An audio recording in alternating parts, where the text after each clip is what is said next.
আসসালামু আলাইকুম। সংবাদে আপনাদের সবাইকে স্বাগতম জানাচ্ছি আমি নুসরাত। শুরুতেই সংবাদ শিরোনাম। হামাসের শীর্ষ কমান্ডার রায়েদ সাদকে হত্যার দাবি ইসরায়েলের। মুসলিম দেশগুলোতে নিরাপত্তাহীনতা তৈরির চেষ্টা করছে পশ্চিমারা। ইরানি স্পিকার। সিরিয়ায় মার্কিন বাহিনীর ওপর আইসিসের হামলার জবাব দেওয়া হবে ট্রাম্প। হাইপারসনিক মিসাইল দিয়ে ইউক্রেনে রাতভর ব্যাপক হামলা রাশিয়ার। দর্শক, এতক্ষণ শুনছিলেন সংবাদ শিরোনাম। এখন বিস্তারিত।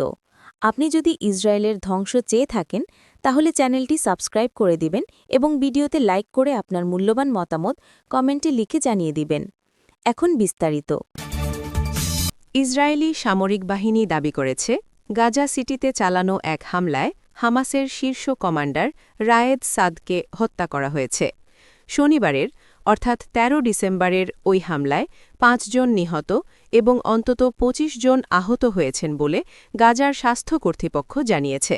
তবে হামাস বিবৃতিতে রায়েদ সাদের মৃত্যুর বিষয়টি নিশ্চিত করেনি।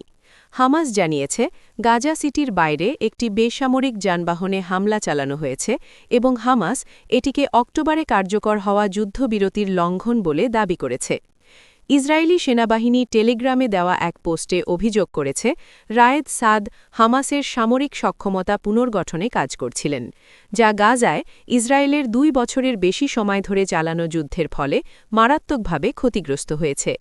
তারা আরও দাবি করেছে তিনি ২০২৩ সালের ৭ অক্টোবর ইসরায়েলে চালানো হামলার অন্যতম পরিকল্পনাকারী ছিলেন। যদি রায়েদ সাদের মৃত্যু নিশ্চিত হয় তবে এটি অক্টোবরে কার্যকর হওয়া ভঙ্গুর যুদ্ধবিরতির পর থেকে হামাসের কোনো শীর্ষ নেতাকে লক্ষ্য করে সবচেয়ে উচ্চ পর্যায়ের হত্যাকাণ্ড হবে। রয়টার্সকে দেওয়া এক বিবৃতিতে এক ইসরায়েলি প্রতিরক্ষা কর্মকর্তা বলেন, হামলার লক্ষ্য ছিলেন রায়েদ সাদ, যাকে তিনি হামাসের অস্ত্র উৎপাদন শাখার প্রধান হিসেবে উল্লেখ করেন। হামাসের সূত্রগুলো তাকে সংগঠনটির সশস্ত্র শাখার দ্বিতীয় শীর্ষ নেতা হিসেবে বর্ণনা করেছে, যিনি ইজ্জো আল হাদ্দাদের পরের অবস্থানে ছিলেন। ওই সূত্রগুলো আরও জানায় রায়েদ সাদ একসময় হামাসের গাজা সিটি ব্যাটালিয়নের প্রধান ছিলেন, যা সংগঠনটির সবচেয়ে বড় ও সজ্জিত ইউনিটগুলোর একটি। ফিলিস্তিনি বার্তা সংস্থা ওয়াফা জানিয়েছে গাজা সিটির পশ্চিমাঞ্চলের নাবুলসি মোড়ে একটি যানবাহনে ইসরায়েলি ড্রোন হামলা চালানো হয়। এতে হতাহতের ঘটনা ঘটে। তবে সংস্থাটি নির্দিষ্ট সংখ্যা জানায়নি এবং এই হামলাই হামাস সদস্যকে হত্যার সঙ্গে সংশ্লিষ্ট কিনা তা স্পষ্ট নয়। ইরানের পার্লামেন্ট স্পিকার মোহাম্মদ বাঘের গালিবাফ বলেছেন, পশ্চিমা দেশগুলো স্বাধীন ও মুসলিম দেশগুলোতে নিরাপত্তাহীনতা এবং উত্তেজনা তৈরি করতে চাইছে। শনিবার ১৩ ডিসেম্বর তেহরানে সফররত ইথিওপীয় স্পিকার তাগেস জাফোর সঙ্গে সাক্ষাতে তিনি এই মন্তব্য করেন। তিনি বলেন, যেসব দেশ একে অপরের সঙ্গে সৌহার্দ্যপূর্ণ ও বন্ধুত্বপূর্ণ সম্পর্ক স্থাপন করেছে তাদের একসাথে দাঁড়ানো এবং দ্বিপাক্ষিকভাবে সহযোগিতা করা উচিত। তিনি আরও বলেন, আফ্রিকান অঞ্চলগুলোতে, বিশেষ করে সুদানে, নিরাপত্তাহীনতার মূল কারণ হল জায়নবাদী সরকার। তারা, অর্থাৎ ইসরায়েল, কেবল আফ্রিকায় নিজস্ব স্বার্থ অনুসরণ করছে। গালিবাফ জোর দিয়ে বলেন, সুদানকে দুটি ভাগে ভাগ করা, উত্তর সুদান এবং দক্ষিণ সুদান, এই ষড়যন্ত্রগুলোর মধ্যে একটি ছিল। এর অনুরূপ ঘটনা গাজা, সিরিয়া এবং ইয়েমেনেও দেখা যায়। উদীয়মান অর্থনীতির ব্রিক্স গ্রুপে ইরানের যোগদানের প্রসঙ্গে তিনি বলেন, ব্রিক্সে যোগদানের পর থেকে ইরান ইথিওপিয়ার মতো ব্লকের দেশগুলোর সঙ্গে সম্পর্ক সম্প্রসারণের চেষ্টা করেছে। ইরান এবং ইথিওপিয়া তাদের অর্থনৈতিক সহযোগিতা এগিয়ে নিতে ব্রিক্সের সক্ষমতা ব্যবহার করতে পারে। সিরিয়ায় সন্ত্রাসী গোষ্ঠী আইএসআইএস বা আইসিসের দায়েশ হামলার জবাব দেবেন বলে মার্কিন প্রেসিডেন্ট ডোনাল্ড ট্রাম্প এক বার্তা প্রকাশ করে নিজের অবস্থান ব্যক্ত করেছেন।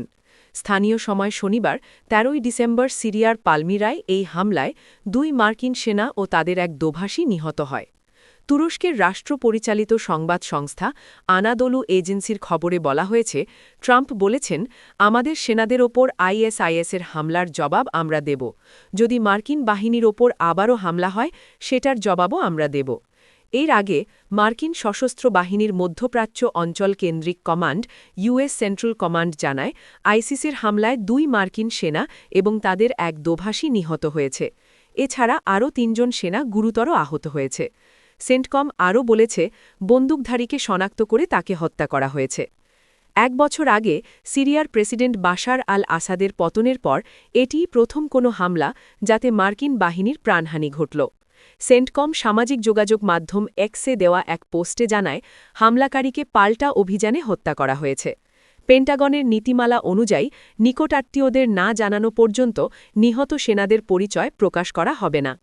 এই ঘটনার পর যুক্তরাষ্ট্রের প্রতিরক্ষা মন্ত্রী পিট হেগসেথ এক্সে দেওয়া পোস্টে বলেন হামলাকারীকে হত্যা করা হয়েছে।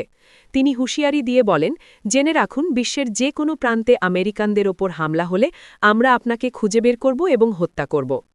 এর আগে সিরিয়ার রাষ্ট্রীয় বার্তা সংস্থা সানা জানায় পালমিরার কাছে হোমস প্রদেশে যৌথ টহলের সময় সিরীয় নিরাপত্তা বাহিনী ও মার্কিন সেনাদের লক্ষ্য করে গুলি চালানো হয়।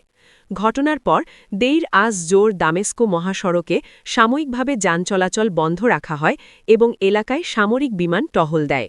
সানা আরও জানায় আহত ব্যক্তিদের ইরাক সীমান্তের কাছে আলতানফ ঘাঁটিতে মার্কিন হেলিকপ্টারে করে সরিয়ে নেওয়া হয়েছে। বার্তা সংস্থা এএফপিকে নাম প্রকাশ না করার শর্তে এক সিরীয় সামরিক কর্মকর্তা জানান পালমিরার একটি সিরীয় ঘাঁটিতে সিরীয় ও মার্কিন কর্মকর্তাদের মধ্যে বৈঠক চলাকালীন গুলির ঘটনা ঘটে। শহরের এক প্রত্যক্ষদর্শী জানান তিনি ঘাঁটির ভেতর থেকে গুলির শব্দ শুনেছেন। আইএস বিরোধী অভিযানের অংশ হিসেবে যুক্তরাষ্ট্র 1 দশক ধরে সিরিয়ার উত্তর পূর্বাঞ্চলে সেনা মোতায়েন রেখেছে। সেখানে কুর্দি নেতৃত্বাধীন বাহিনীকে সহায়তা দিচ্ছে ওয়াশিংটন। 2015 সালে সিরিয়ায় সামরিক শক্তির চূড়ায় থাকা অবস্থায় আইএস পালমিরা দখল করে নেয়। প্রায় 10 মাস পর শহরটি তাদের হাতছাড়া হয়। ওই সময় আইএস পালমিরার বহু প্রাচীন নিদর্শন ধ্বংস করে এবং কিছু স্থানে প্রকাশ্যে গণহত্যা চালায়। 2018 সালে সিরিয়ায় আইএস পরাজিত হলেও তারা এখনও ভূখণ্ড নিয়ন্ত্রণ ছাড়াই বিচ্ছিন্ন হামলা চালিয়ে যাচ্ছে। এদিকে 14 বছরের রক্তক্ষয়ী গৃহযুদ্ধের পর দেশ পুনর্গঠনের চেষ্টা চালালেও সিরিয়া এখনও নিরাপত্তা ও অর্থনৈতিক সংকটে রয়েছে। ইউক্রেনের সামরিক শিল্প ও জ্বালানি স্থাপনাগুলো লক্ষ্য করে রাতভর ব্যাপক হামলা চালিয়েছে রাশিয়া। মস্কো বলছে এসব হামলায় কিনজাল হাইপারসনিক ব্যালিস্টিক মিসাইল ব্যবহার করা হয়েছে। শনিবার 13 ডিসেম্বর রুশ প্রতিরক্ষা মন্ত্রণালয় জানায় রাশিয়ার বেসামরিক স্থাপনাগুলোতে ইউক্রেনের পূর্বের হামলার জবাবে এসব পাল্টা হামলা চালানো হয়। মন্ত্রণালয়ের বিবৃতিতে বলা হয় রাশিয়ান ভূখণ্ডে বেসামরিক স্থাপনাগুলোতে সন্ত্রাসী হামলার জবাবে সশস্ত্র বাহিনীর রাতারাতি স্থলভিত্তিক ও সমুদ্রে নির্ভুল অস্ত্র কিনজাল এবং দূরপাল্লার মনুষ্যবিহীন বিমানবাহী যান ব্যবহার করে ইউক্রেনের সামরিক শিল্প খাত এবং তাদের জ্বালানি স্থাপনাগুলোতে বিশাল হামলা চালিয়েছে। হামলার লক্ষ্য অর্জন করা হয়েছে। সমস্ত নির্ধারিত লক্ষ্যবস্তুতে আঘাত করা হয়েছে। রাশিয়ার প্রতিরক্ষা মন্ত্রণালয় আরও জানায় গত 24 ঘণ্টায় সমস্ত ফ্রন্টলাইন এলাকায় রাশিয়ান বাহিনীর সঙ্গে যুদ্ধে ইউক্রেনীয় সেনাবাহিনী প্রায় 1355 জন সৈন্যকে হারিয়েছে। আপনি যদি আমাদের চ্যানেলে নতুন হয়ে থাকেন তাহলে চ্যানেলটি সাবস্ক্রাইব করে দিন।